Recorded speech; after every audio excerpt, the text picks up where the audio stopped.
Morning. It's now Saturday, June the 5th, and not exactly clear skies this morning, but it's not raining.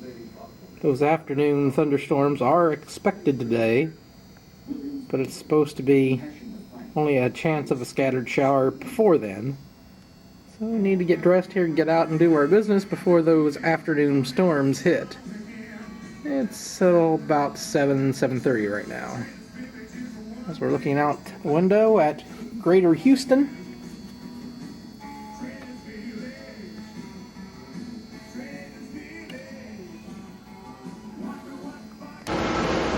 Now it's about 10 minutes before 8 on this Saturday morning. We'll walk around downtown Houston here a bit. This is our lodgings here, the Doubletree Hotel.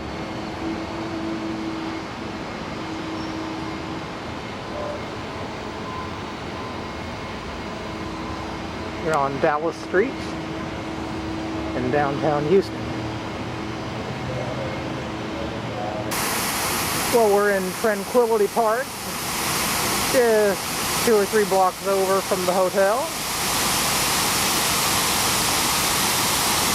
Get a nice view of the Houston skyline from here.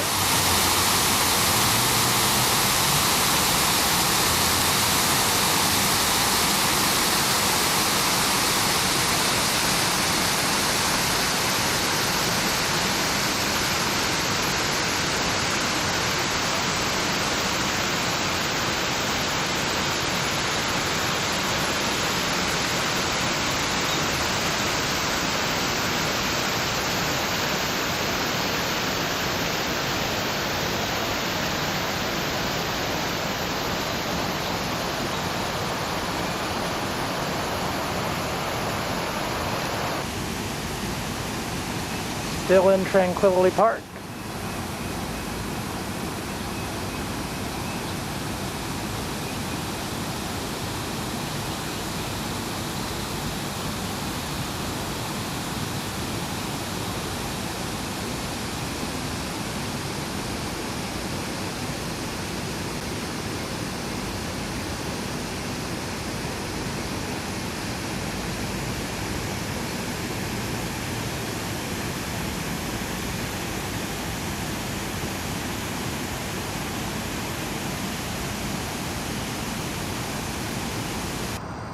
Well, I'm at the park directly across the street from my hotel.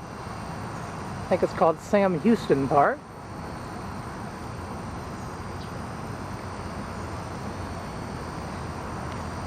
Again, we get a nice view of the Houston skyline from here.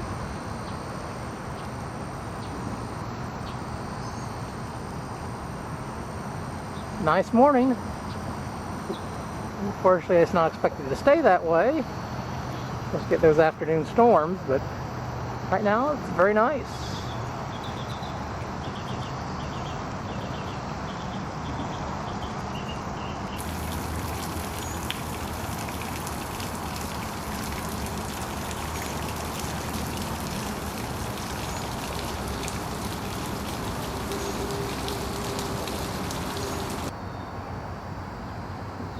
Very nice park right here off I-45 in downtown Houston, across the street from the hotel.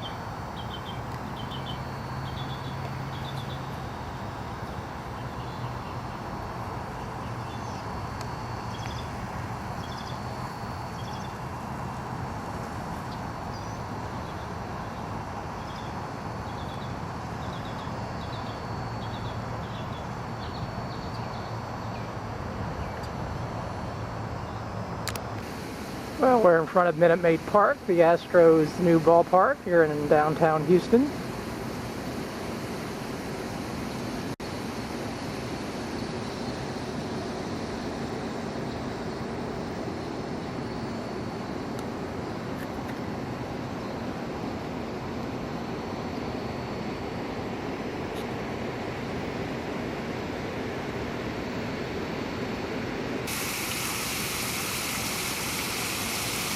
They'll have the 2004 All-Star Game.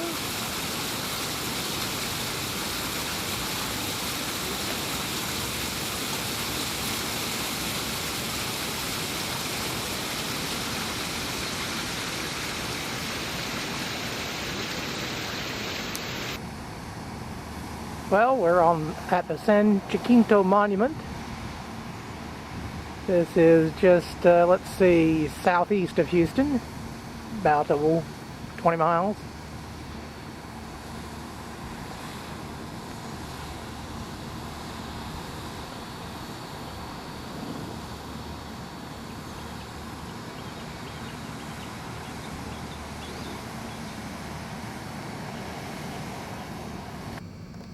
At the top of the monument now.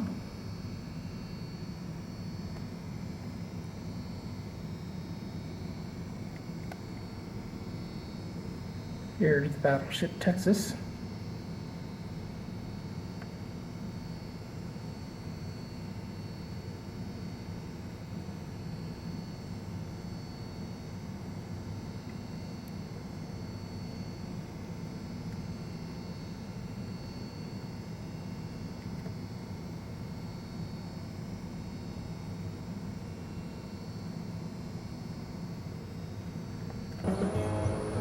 Have descended from the monument.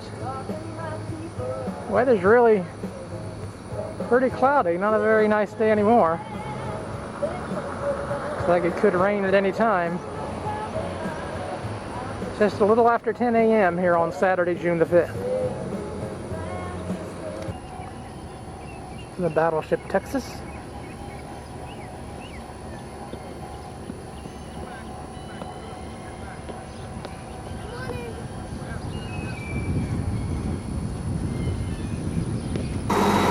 We're now at the Johnson Space Center.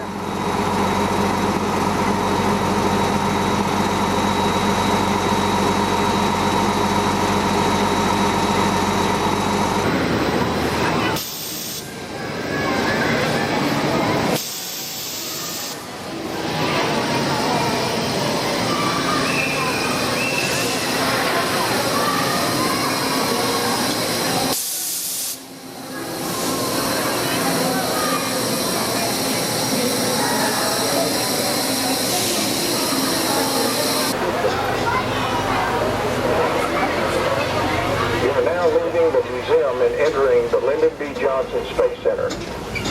This is the home of human spaceflight and the home to more than 10,000 dedicated men and women who work here. This is not an exhibit or a theme park. This is the real thing. My name is Jeff Howard.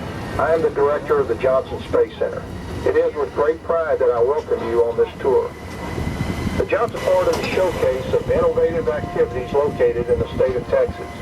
We have first-class facilities, including the world's largest indoor underwater training facility, research. What makes Johnson Space Center unique is that the elite men and women who go into space work and live and train here. What makes it successful is the teaming of the astronauts and the people who support it. We choose to go to the moon.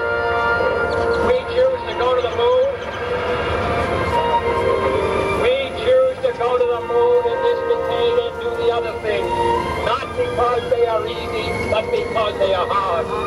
Because that goal will serve to organize and measure the best of our energies and skills.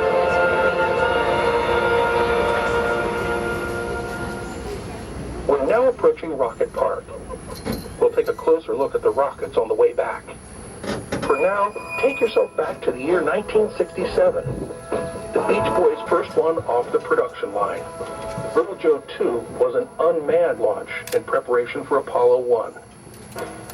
On January 27, 1967, tragedy struck the Apollo program.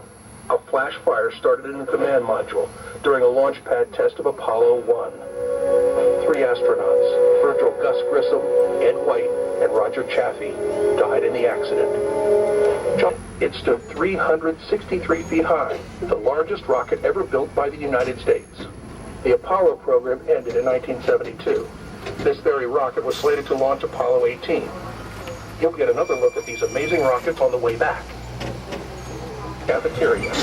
Many of the 100 buildings are offices for the staff, but others are uniquely designed for special tasks. From the outside, they may not look like much, but inside, there's a lot going on. This is where ideas, only imagined, become reality. Building 14 out of a tube. Well, times have changed. Building 17, to your right, is the Space Shuttle Research Kitchen. The food on the space shuttle comes in three varieties. Shuttle Bob Chevette, shuttle astronaut. It can be fresh food,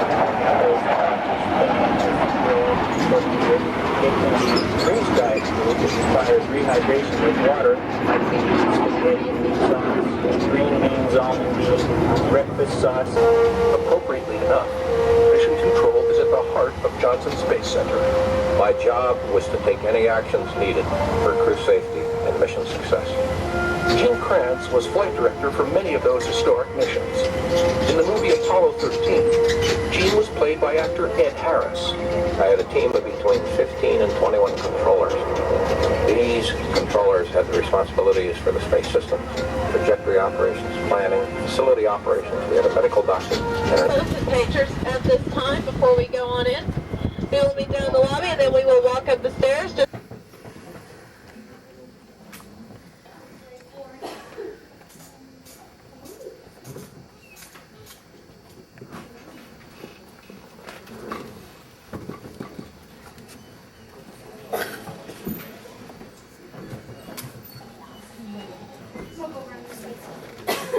It is my privilege and honor to welcome you to one of our nation's most precious and recognizable landmarks, Building 30 North Historic Mission Control.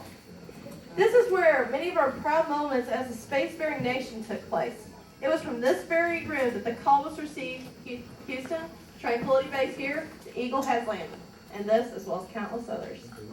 But what about some of the things that you don't know? For example, there is a room identical to this one directly beneath us. This helped in the efficiency of the mission control. These computers were bulky and had to be changed out depending on what the mission called for. Now, speaking of computers, your new Pentium at home has 300 times more computing power than this entire room had when we sent a person to the moon. Now, how about that for a leap in technology? You'll see on either side of this room that there are two offices. This is where high-ranking officials such as the NASA administrator and Senate director would sit to monitor the progress of a mission. Now moving inside the control room, and very easy to see on the Department of Defense console is the red phone. This provides direct access to the President of the United States. During the Cold War in the 80s, and even as late as 1992, top secret missions were conducted from this room because of its unique capability. This D&D console is also where they coordinate the recovery effort of the crew and spacecraft.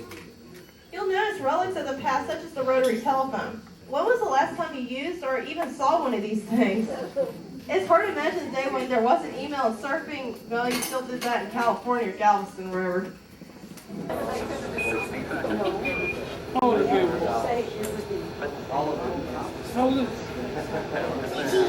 Well, originally this land does belong to Rice University, and they didn't know when they were sending a man to the moon. They didn't know how long the program would last, but fortunately for everybody, it's been going strong to this day. And if it didn't succeed, this would have been another Rice University campus. And today we still rent all this land from Rice University for a low price of $1 a year. Now talk about a great deal. This is Jeff Fox. You've ever been on a roller coaster, you know that when you get toward the top of the hill, you feel like kind of weightless feeling.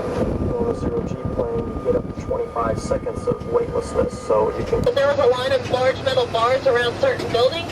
Well, that is another way of using another form of security around JSC. And I would not suggest crashing into one of these things because they go about 6 feet into the ground. Ignition start. T-minus 10 seconds. 9, 8, 7, We gotta get these people out of here! This place is gonna be incinerated! 1.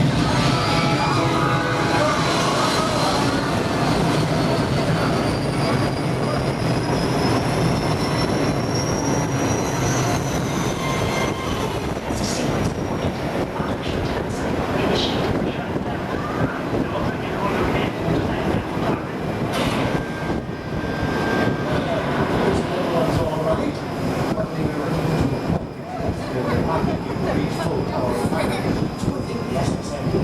the throttle engine you turned off from going. If that had been a solid rocket booster, well, once you break that pedal, there's no blowing it out. So, on behalf of the team here at the center, and my daughter, who will be spending the next take her daughter to work day with her mother, I'd like to thank you all for joining us. And I don't know about you, but we had a blast. Goodbye.